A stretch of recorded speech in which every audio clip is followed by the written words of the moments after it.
Jangan tuan-tuan mencoba lagi mengganggu padi kami dengan sewenang-wenang. Kami semua bersedia mati untuk menahannya. Barang siapa yang berani datang kemari untuk mengambil padi kami, siapapun juga namanya dan apapun juga pangkatnya, kami anggap sebagai musuh kami.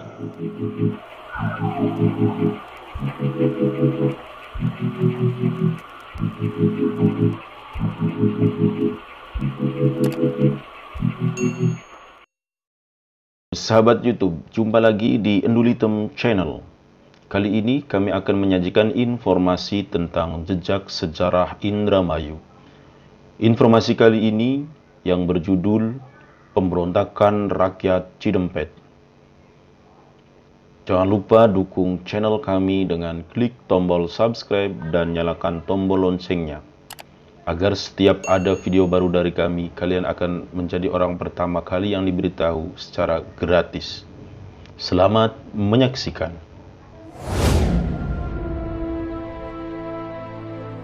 Pemberontakan rakyat desa Cidempet, kecamatan Loh Bener pada masa itu. Api pemberontakan yang telah berkobar di desa Kaplongan itu ternyata menjalar sampai ke arah sebelah barat Sungai Cimanuk, yaitu desa Cidempet, kecamatan Loh Bener, dan desa Panyindangan Kulon, kecamatan Sindang. Udara panas pada bulan Mei menambah tegangnya suasana yang meliputi seluruh Kabupaten Indramayu. Musim panen tahun 1944 baru ramai dimulai. Sementara itu, bala tentara pendudukan Jepang tetap berusaha hendak merampas padi rakyat. Tanpa memikirkan persediaan makanan rakyat dan ongkos penggarapan sawah secukupnya, kebencian rakyat kepada pemerintah Jepang sudah tidak dapat dibendung-bendung lagi. Maka pada tanggal 6 Mei 1944 meletuslah pemberontakan yang kedua di Indramayu, yaitu pemberontakan rakyat yang dikenal di Indramayu dengan nama Pemberontakan Cidempet. Karena pemimpin-pemimpin yang mengobarkan api pemberontakan di kalangan rakyat untuk melawan kekejaman pemerintah fasis Jepang, terdapat banyak orang dari desa Cidempet. Adapun yang sebenarnya pemberontakan itu meliputi beberapa desa di 5 kecamatan, yaitu Kecamatan Loh Bener meliputi desa Cidempet, Arahan Kidul, Arahan Lor, Pranggong, dan Sukasari. Kecamatan Sindang meliputi desa Panyindangan Kulon, Lamaran Tarung, Panyingkiran Lor, Panyingkiran Kidul, Cangkring, Cantigi Wetan, dan Cantigi Kulon. Kecamatan Losarang meliputi desa Cemarang. Kecamatan Slieg meliputi desa Tugu, Gadingan, dan Slieg. Kecamatan Kertasmaya meliputi desa Babadan Tenajar, desa Bolon, desa Jambe, dan desa Kliwet. Latar belakang dari pemberontakan desa Cidempet ini serupa saja dengan pemberontakan di desa Kaplongan, yakni soal pembelian padi atau lebih cocok disebut perampasan padi rakyat. Padi yang melambangkan Dewi Sri bagi rakyat Indramayu mempunyai kedudukan yang keramat dan tidak boleh diperlakukan semena-mena. Pemberontakan Cidempet ini dipelopori oleh tokoh-tokoh antara lain Haji Madrias dari desa Cidempet, Haji Dulkarim dari desa Panyingkiran Kidul, Sura dari desa Cidempet, Karsina dari desa Cidempet, dan Haji Tasiah dari desa Pranggong. Mereka itulah yang memimpin ratusan bahkan ribuan rakyat dari desa-desa di Kecamatan Loh Bener, Sindang, dan Losarang.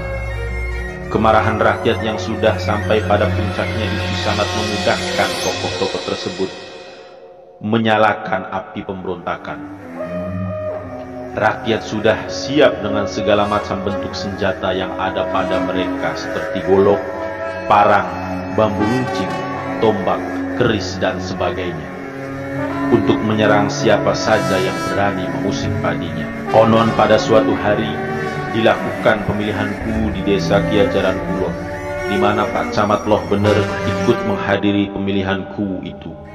Kabarnya setelah nanti pemilihan selesai, Pak Camat Loh Bener akan datang ke desa Cidempet mengurus pengangkutan padi.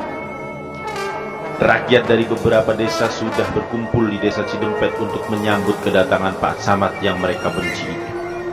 Akan tetapi, takdir Tuhan tak dapat dielakkan.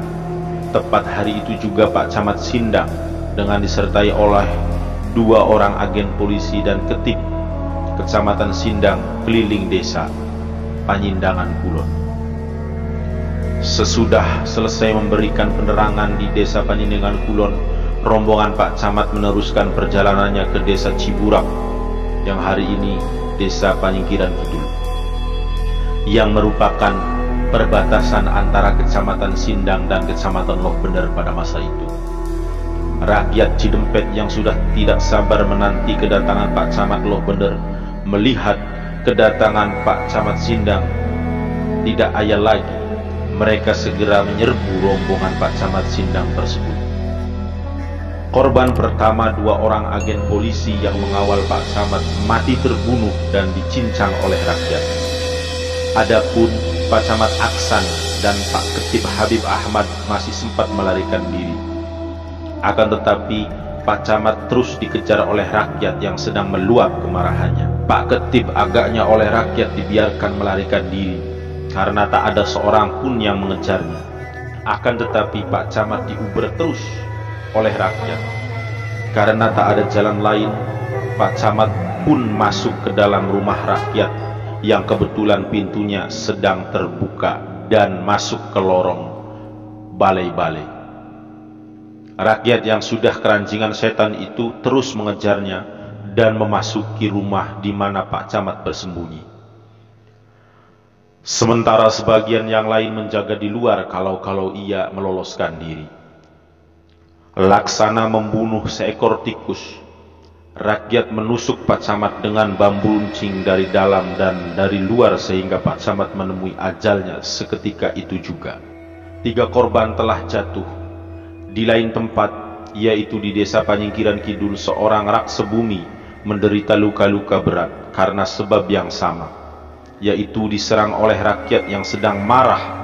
Ketiga mayat Pak Camat dan 2 agen polisi dilempar begitu saja di tengah sawah. Pemberontakan ini merupakan pemberontakan terbesar yang pernah terjadi di Indramayu, yang mungkin telah direncanakan jauh sebelumnya. Karena setelah terjadinya peristiwa pembunuhan tersebut, segera kekacauan menjalar kemana-mana.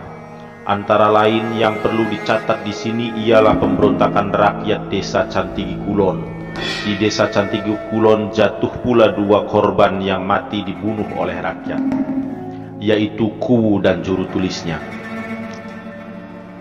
Berlainan dengan kedua korban di desa Cantigi Kulon yang segera bisa dikubur pada hari itu juga, 3 korban lainnya di desa Panyingkiran Kidul yang terdiri dari Pak Camat dan 2 orang agen polisinya dibiarkan saja menggeletak di tengah-tengah sawah sampai selama 3 hari 3 malam tanpa ada seorang pun yang berani mengangkat mayat tersebut.